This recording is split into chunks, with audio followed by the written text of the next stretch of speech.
రంగారెడ్డి జిల్లా ఇబ్రహీపట్నం నియోజకవర్గంలో మెప్మా ఉద్యోగస్తులను ముందస్తు చర్యలో భాగంగా పోలీసులు అరెస్ట్ చేశారు. 7 నెలలుగా జీతాలు చెల్లించకపోవడంతో తీవ్ర ఇబ్బందులు ఎదుర్కొంటున్నారని వాపోయారు. సమస్యలు పరిష్కరించాలని కోరుతూ జిల్లా అధికారులను కలిసేందుకు వెళ్తున్న క్రమంలో తమని అడ్డుకోవడం బాధాకరమన్నారు. ఇప్పటికైనా రాష్ట్ర ప్రభుత్వం స్పందించి ఎన్నికల్లో ఇచ్చిన హామీ 10,000 వేతనంతో పాటు 7 నెలల బకాయిలు చెల్లించే విధంగా చర్యలు చేపట్టాలని కోరారు.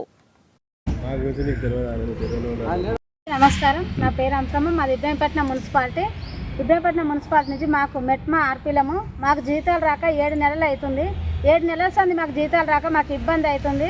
మాకు ఇచ్చేదే 6,000 జీతము. 6,000 జీతం కింద 7 నెలల సంది ఇస్తలేరు. మేము మా యూనియన్ కలిసి మేము ఒక మీటింగ్ పెట్టుకొని మేము మాట్లాడుకుందాము.